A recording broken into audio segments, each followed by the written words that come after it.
onam erta qarib qolgandi, men ham erta qariymanmi degan qo'rquv bo'ladi bir xil ayollar. Shirinliklar, pishiriqlar ko'p iste'mol qilamiz. Mana shu ham erta qarishga sabab bo'ladi. Bir xil ayollarimiz biladi o'zlari tartibsiz kun tartibida yashayotganliklarini. Hattoki kechasi 1, 2, 3 da ham uxlamagan bo'lamiz. Mana shu uyquni chala bo'lishi ham insonga salbiy ta'sir qiladi. Bu kabi muammolarga deyarli duch kelmaslikning imkoni bormi? Ya'ni oldini olish imkoni bormi? Tibbiyotda olimlarning ta'kidlashi bo'yicha soat 22:00 dan ertalabki soat 6 gacha uxlashimiz kerak. Yod yetishmasligi tufayli buqoq bezi kasalliklari kelib chiqadi. Demak, o'sha yod tanqisligi stressga ham sabab bo'ladi. Bir pashshaday narsani filday qilib ko'rsatadi. Stress inson organizmini tez ishdan chiqaradi. Assalomu alaykum, hurmatli tinglovchilar. Bugungi podkastimiz har doim yosh ko'rinishni xohlaydigan, erta qarishni xohlamaydigan, o'z kunini tartiblab, sog'lom turmush tarzini yashashga harakat qilayotgan ayollarimiz uchun maxsus podkast tayyorladik va bu podkastimizga tajribali shifokor, dermatolog, kosmetolog hamda preventolog Adolatxon Xudayberganovani taklif qilganmiz. Assalomu alaykum Adolatxon opa, xush kelibsiz bugungi podkastimizga. Sizga boshida bir savol bermoqchiman. Mana biz dermatolog, shifokor, kosmetolog kimligini bilamiz, lekin mana preventolog degan mutaxassislik hozir sizda bor ekan. Preventologlar qanday vazifalarni bajaradi? Shu haqida qisqacha ma'lumot berib keting boshida. Assalomu alaykum. Haqiqatdan ham siz aytganingizdek, shifokor dermatolog kimligini bilishadi, ya'ni teri kasalliklari, soch, tirnoq kasalliklari bilan shug'ullanadigan shifokor bu dermatolog. Kosmetolog bu yuz parvarishi bilan shug'ullanadigan mutaxassis hisoblanadi. Preventolog esa bu yangi mutaxassislardan biri. Aslida O'zbekistonda ham yaxshi rivojlanmoqda bu soha. Ya'ni preventolog shifokor bu kim? Preventolog bu inson organizmini kasalliklarni oldini olish, ya'ni dorixonani kimyoviy dorilarisiz, tabiiy moddalar bilan biologik faol qo'shimcha, ya'ni ruschasiga aytganda batlar, mikroelementlar, vitaminlar bilan, eng muhimi to'g'ri ovqatlanish yo'li bilan, hayot tarzini to'g'irlash yo'li bilan kasallikni oldini olish, organizmni sog'lomlashtirish va qarishni oldini olish bilan shug'ullanuvchi shifokor preventolog shifokor deyiladi. Ya'ni preventologiya aynan sog'lomlashtirish, kasallikni oldini olish va qarishni to'xtatish jarayoni bilan shug'ullanadi. Aynan ayollarga kerakli bo'lgan mutaxassis ekansiz. Mana hozir har xil omillar borda, ayollarni tez qarishi yoki yuziga husnbuzarlarni toshishi, dog'lar paydo bo'lishi, soch to'kilishi, tirnoqni sinib ketishi kabi muammolar ko'pchilik ayollarni qiynab kelyapti. Hatto bu yosh tanlamay ham qoldi deya olamiz bu muammolar. Shu muammolarni kelib chiqish sabablari nima? Shularni bir batafsilroq yoritsak boshida. Terida toshmalar, dog' paydo bo'lishi, husnbuzar yoki soch to'kilishi, tirnoq sinishi, bularni har doim sababini ichki a'zolardan qidirishimiz kerak. Birinchi o'rinda ichakdan. Sababi shundaki, ichak bu ichki a'zolarni ko'zgusi hisoblanadi. Ya'ni terida biron toshma paydo bo'lsa, demak uni sababini ichki a'zolardan qidirishimiz kerak bo'ladi. Nima uchun aynan ichakda? Chunki noto'g'ri ovqatlanish, ya'ni fast foodlarni ko'p iste'mol qilish, uglevodlar, shirinliklarni, turli xil rangli, gazli, shirin ichimliklarni iste'mol qilish tufayli ichak mikroflorasi buziladi. Ya'ni ichakda turli xil bakteriyalar rivojlanadi, zamburug' paydo bo'ladi, ichakda yallig'lanish paydo bo'ladi. Mana shularning sababi dog' paydo bo'lishiga, husnbuzar toshishiga, hattoki kollagen yetishmasligi tufayli erta qarish jarayoni boshlanishi, erta ajin tushishi va terining osilishi, teri rangini bo'g'lishiga, soch to'kilishiga olib keladi. Bu kabi muammolarga deyarli duch kelmaslikning imkoni bormi? Ya'ni oldini olish imkoni bormi? Albatta, oldini olish uchun birinchi o'rinda ichakni tekshirish kerak bo'ladi. Bunda kaprologiya topshiriladi. Kaprologiyani holatiga qarab ichakdagi muammo aniqlanadi. Misol uchun bakteriyalar bor bo'lsa, bakteriyalarni yo'qotishga, immunitetni oshirishga, agarda zamburug' paydo bo'lgan bo'lsa, zamburug'larni bartaraf etishga qaratiladi. Ichak haqida gapirganda yana bir narsani aytmoqchi edim. Ichakda 70-90% immunitet ichakda hosil bo'ladi. Ichakni salomatligi nafaqat terini holatiga, nafaqat soch va tirnoqni holatiga, balki umumiy immunitetni, ya'ni turli xil kasalliklarni oldini olishda, kasal bo'lmasligi uchun, hattoki kasal bo'lgan taqdirda ham kasallik yengilroq kechishi uchun aynan ichakda hosil bo'ladigan immunitetni, ichakni salomatligi muhim hisoblanadi. teridagi kasalliklarni paydo bo'lishini oldini olish uchun ichakni sog'lomlashtirishdan tashqari to'g'ri ovqatlanish muhim. Ovqatimizni ratsionida kerakli darajada, kunlik yetarli darajada oqsil bo'lishi, kletchatkaga boy bo'lishi, uglevodlar kamroq bo'lishi muhim hisoblanadi. Eski zamondan ota-bobolarimiz kletchatkaga boy bo'lgan ovqatlarni iste'mol qilishgan. Bilasiz, O'zbekiston sabzavotlarga, mevalarga boy o'lka. Bu bejiz emas. Ya'ni ko'katlarni, sabzavotlarni ko'p iste'mol qilganimizda, yetarli darajada iste'mol qilganimizda ichagimiz kletchatkaga to'yinadi. Kletchatka iste'mol qilganimizda ichak mikroflorasi tiklanadi, ichak tozalanadi, sog'lomlashadi. Qabziyatni oldi olinadi. Chunki qabziyat bo'lganda ham husnbuzar toshishi mumkin, dog'lar paydo bo'lishi mumkin va hokazo muammolar paydo bo'ladi. Agarda biron mikroelement, vitaminlar yetishmasa ham mana shu teridagi, organizmdagi muammolar paydo bo'ladi. Misol uchun, oddiy vitamin A. Oziq-ovqatlar bilan iste'mol qilamiz mana shu vitamin A ni. Aytaylik, qizil sabzida, qovoqda, ya'ni qizil, sarg'ish tusdagi oziq-ovqatlarda vitamin A mavjud. Vitamin A yetishmasa, nafaqat sochimiz to'kiladi, nafaqat terimizda ajinlar paydo bo'ladi, teri qariydi, balki ko'rish qobiliyatimizga ham vitamin A yetishmovchiligi ta'sir qiladi. Ichakni immuniteti haqida gapirdik, ya'ni ichakda immunitet hosil bo'lishi haqida gapirdik. Laminariya degan modda mavjud, ya'ni laminariya bu dengiz suv o'ti. Laminariya iste'mol qilganimizda aynan mana shu ichakni mikroflorasini tiklashda, ichakni kerakli vitamin va mikroelementlar bilan ta'minlab berishda mana shu laminariyani o'rni muhim. Ya'ni yuqorida aytgan edim, preventolog shifokor kasallikni oldini olish bilan shug'ullanadi. Mana shu kasallikni oldini olish uchun, sog'lomlashtirish uchun kerakli mikroelement, vitaminlar bilan organizmni to'yintirish kerak bo'ladi. Hozir mana so'zimizda erta qarish degan bir jumlani ishlatib ketdik-da tepada. Mana shu erta qarish genetikaga bog'liq bo'lishi mumkinmi? Yoki bog'liq emasmi? Ko'p ayollarni qiynaydi-da shu savol. Mana onam erta qarib qolgandi, men ham erta qariymanmi degan qo'rquvi bo'ladi bir xil ayollarning. Juda ham o'rinli va dolzarb savollardan biri, chunki menga ham ayollar kelishganda so'rashadi. Gohida shunday bo'ladiki, misol uchun aytishadi, onamda 40 yoshda ham ajinlari bo'lmagan, menda 30 yoshda ajin paydo bo'lib qoldi deyshadi. Haqiqatan ham erta qarish yoki ajinlarni paydo bo'lishi birinchi o'rinda bu naslga, ya'ni genetikaga bog'liq. Lekin shunday holatlar bo'ladiki, misol uchun genida, naslida erta qarish geni yo'q, lekin avlodlarida erta qarish tez kuzatiladi. Nimaga? Chunki sabablar juda ham ko'p. Birinchi o'rinda genetika bo'lsa, nasl bo'lsa, ikkinchi o'rinda atrof muhitni nojo'ya ta'sirlar, ekologiyani buzilishi. Noto'g'ri ovqatlanishimiz. Yuqorida aytgan edim, agar ovqatimizda uglevodlar ko'p bo'lsa, yog'lar ko'p bo'lsa, sifatsiz yog'lar, yomon yog'lar ko'p bo'lsa, shirinliklar, pishiriqlar ko'p iste'mol qilamiz, mana shu ham erta qarishga sabab bo'ladi. Undan tashqari kollagen yetishmasligi, ya'ni ratsionimizda oqsillar, go'sht, tuxum, baliqlarni kam iste'mol qilganimiz hisobiga, oqsil yetishmaganligi hisobiga kollagen sintezi buziladi. Ya'ni oqsil kollagen sintezini ta'minlab beradi. Mana shu kollagen yetishmasligi tufayli ham erta ajin tushadi, erta qarishni boshlaydi. Kollagen yetishmasligi nafaqat teriga, balki butun organizmga ta'sir qiladi. Ya'ni kollagen bu nafaqat terida, balki bo'g'imlarda, paylarda, ichki a'zolarda kollagen mavjud. Agar ratsionimizda oqsil yetarli bo'lmasa, kollagen sintezi buziladi va terida, bo'g'imlarda, ichki a'zolarda qarish jarayoni boshlanadi. Keyingi sababi bu stressga chalinish. Stress inson organizmini tez ishdan chiqaradi. Misol uchun, hozirgi vaqtda stressga deyarli har kuni chalinamiz. Mana shu stress birdaniga stress bo'lishi mumkin yoki surunkali yillar, oylar davomida stress bo'lishi mumkin. Stress tufayli stress gormonlari, kortizol ishlab chiqariladi. Mana shu kortizol organizmni qarishiga olib keladi. Ya'ni kollagen sintezini buzadi, organizmdagi har bitta ichki a'zolarni ishdan chiqarishni boshlaydi. Muqoq bezi gormoni buziladi. Ayollarda ayollar gormoni, erkaklarda erkaklar gormoni buzilishni boshlaydi. Uyquni buzilishi, ya'ni kam uxlash. Me'yorda inson organizmi 6 soatdan 8 soatgacha uxlash kerak. Lekin hozirgi vaqtda kechasi bilan uxlamasdan gadjetlarda o'tirishadi. Tibbiyotda olimlarning ta'kidlashi bo'yicha soat 22:00 dan ertalabki soat 6 gacha uxlashimiz kerak. Mana bu sog'lom uyqu vaqti hisoblanadi.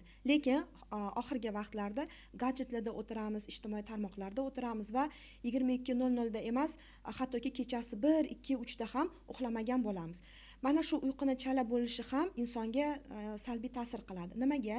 Chunki biz uyquga ketganimizda tana jismoniy uyquda bo'lsa, lekin har bitta a'zo, har bitta hujayra shu uyqudan foydalanib tiklanishga, ya'ni o'sha kun davomida sarflagan energiyasini, sarflagan kuchini tiklashga harakat qiladi. Agarda shu insonga har bitta hujayrasi, a'zolariga tiklashga vaqt bermasak, albatta uyqu chala bo'lganligi hisobiga organizm kundan kunga qarishni boshlaydi.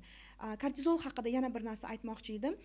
Odatda sog'lom insonda ertalab soat 6 dan 7 gacha mana shu 1 soat davrida kortizol ishlab chiqariladi. Kortizol bu nafaqat stress gormoni, balki bu bizga energiya beruvchi, turtki beruvchi gormon hisoblanadi. Agarda kech uyquga kirgan bo'lsak, misol uchun soat 2 da, 3 da yotgan insonlar soat 6 da uyqudan tura olmaydilar. Hattoki tushgacha uxlashadi, ya'ni soat 12, 1 gacha uxlaydigan holatlar ham bo'ladi. Bunda mana shu 6 bilan 7 ni orasida gormon ishlab chiqarmaydi va kecha soat 3 da uyquga yotib, soat 12, 1 da uyqudan tursa 9 soat uxlagan bo'ladi. Lekin kuchga to'lmagan. Nimaga?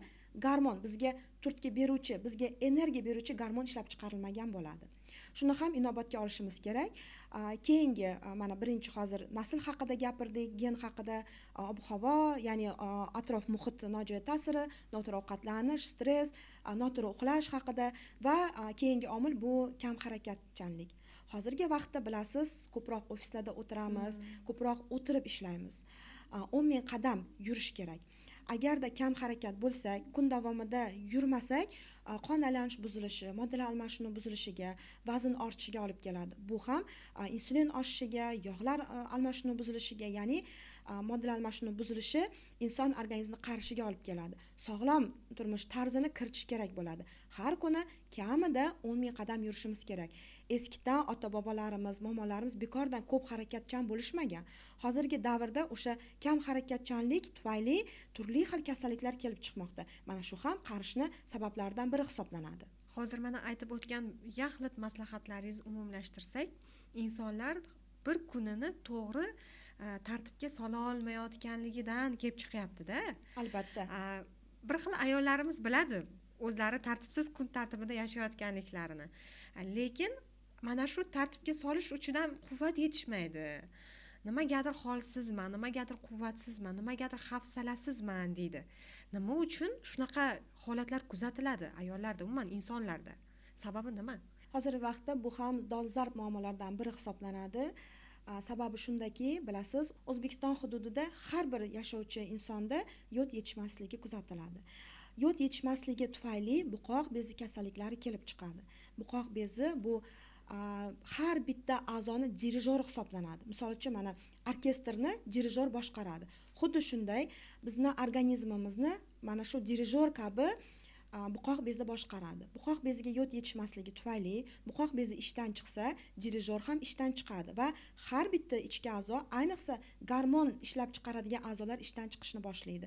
Birinchi o'rinda yod yetishmasligi, buqoq bezini kasalligi tufayli birinchi o'rinda ertalab kayfiyatsiz uyg'onamiz. Uyqudan turishimiz bilan lanj bo'lamiz. Energiyamiz yo'q, quvvat yo'q. Uxladik, 6 soat, 8 soat uxladik, lekin ertalabdan xuddi uxlamagandek, uyquga to'ymagandek bo'lib turamiz. Bu yod yetishmasligining sabablaridan biri hisoblanadi. Bunday holatda albatta buqoq bezini tekshirib, qo'shimcha yodga boy bo'lgan faol qo'shimchalarni iste'mol qilish kerak. Yuqorida laminariy haqida aytgan edim. Laminariy dengiz suv o'ti. Mana shu dengiz suv o'tida inson organizmi uchun kerakli yod miqdori mavjud. Kundalik ratsionimizga agar laminariyni kiritsak, shu O'zbekistonda yashovchi har bir aholini yod tanqisligini ta'minlagan bo'lamiz. Demak, o'sha yod tanqisligi stressga ham sabab bo'ladi. Bir pashshaday narsani filday qilib ko'rsatadi. Sal narsaga ham qizishib ketish, qizarib ketish, baqirib ketish ham aynan mana shu yod tanqisligidan kelib chiqar ekanda demak. Albatta, yana shu narsani aytmoqchi edim. Mana hozir stress haqida gapirdingiz. Yod tanqisligi nafaqat kayfiyat buzilishiga, holsizlik, energiyasizlikka, balki mana shu buqoq bezi har bir jinsiy a'zolarni, gormonlarni ham kontrol qiladigan bez hisoblanadi. Ya'ni buqoq bezini kasalliklari tufayli ayollarda hayz siklini buzilishi yoki erta kelishi yoki orasini uzayib qolishi, kam kelishi, ko'p kelishi, hattoki yosh qizlarda, balog'at yoshida yetgan qizlarda hayzni kechroq boshlanishi yoki yosh ayollarda erta menopauza boshlanishi. Bu ham yod yetishmasligi, ya'ni buqoq bezini kasalliklari tufayli kelib chiqadi. Va yana bir narsa aytmoqchi edim, mana shu erta ajin tushishi, doim stressda yurgan, doim kayfiyatsiz yurgan insonlarda mimik ajinlar, ya'ni doim qoshini chimarib yursa qoshlar orasida yoki qovog'ini uyib yursa o'sha peshonasidagi ajinlar, ko'z atrofidagi ajinlar paydo bo'ladi. Ya'ni mana shu kayfiyatsizlik tufayli doim qovog'ini uyib, jahldor, kayfiyatsiz yurgan ayollarda mana shu mimik ajinlar kelib chiqish sabab bo'ladi. Demak, ayollar alohida bu narsaga e'tibor berishinglar kerak. Chunki ko'chada yurganda ham qovoq solib yurgan ayol hech kimga yoqmaydi. Uyda ham yoqmaydi-ku, to'g'rimi? Eriga qovoq solib turgan ayol har doim kulib tursa, hech qatida ajini bo'lmasa, hammaga birdada avvalo o'ziga yoqadi. Avvalo ayol kishi o'ziga yoqish kerak deb hisoblayman. Ayollarimizni o'sha uyda yurganda ham, ishlamasa ham, uyda o'tirgani ham, ishlagani ham qanaqadir bir stressga tushib qolgan bo'ladi-da. Har doim qovoqlar boya aytganingizdek, men bunaqa bo'lib o'ylaysizki, stressga tushmasdan yashab bo'lmaydi shekilli bu hayotda deb qolasiz ularni ko'rib. Nima sababdan o'zi stressga beriluvchan bo'lib qolganmiz? Hozir bilasiz, hayot tarzi aktiv bo'lgan ancha. Turli xil gadjetlardan foydalanamiz, turli xil ijtimoiy tarmoqlardan har xil ma'lumotlar olamiz. Mana shuni o'zi ham stressga chalinuvchanlikni oshiradi. Va eng muhimi shunday modda borki, bu mikroelement, magniy mikroelement hisoblanadi, mineral hisoblanadi. Agarda inson organizmida mana shu magniy yetishmasa, hattoki pashsha uchsa ham, mana shuni ovoziga ham inson asabiy bo'lib qoladi. Agar inson organizmida magniy yetarli darajada bo'lsa, xalqimizda aytadi-ku, suv olamni suv toshsa ham to'pig'iga kelmaydi. Shunaqa ayollar bor, lekin rostdan mana shu holatga kelish uchun, ya'ni stressga chalinishni kamaytirish uchun organizmni magniy moddasiga boyitishimiz kerak. Magniyni qayerdan olamiz? Magniyni oziq-ovqatlardan, misol uchun go'sht, tuxumda, grechkada va boshqa moddalarda, oziq-ovqatlarda mavjud. Undan tashqari faol qo'shimcha sifatida ham magniyni qabul qilishimiz kerak. Bundan tashqari mana shu asabni tinchlantirish uchun B guruh vitaminlari, asabiy insonlarga, stressga chalinuvchan insonlarga magniy bersak, vitamin B guruhi vitaminlarini bersak, asablar ancha tinchlanib, yuqorida aytgandek, olamni suv toshsa ham to'pig'iga kelmaydigan darajaga yetib keladi. Demak, har bir iste'mol qiladigan oziq-ovqatimizda, biologik faol moddalarimizda magniy va B guruh vitaminlari kerak. B guruh vitaminlari haqida yana alohida aytmoqchi edim. Yuqorida ichak faoliyati haqida gapirgan edik. B guruh vitaminlar nafaqat asab tinchlantirishda, balki yana shunday xususiyati borki, B guruh vitaminlari ichakda kerakli va foydali bakteriyalarni sintez qilishda yordam beradi. Ya'ni ichagimizda nafaqat yomon bakteriyalar, balki bizga kerakli bo'lgan bakteriyalar ham mavjud bo'ladi.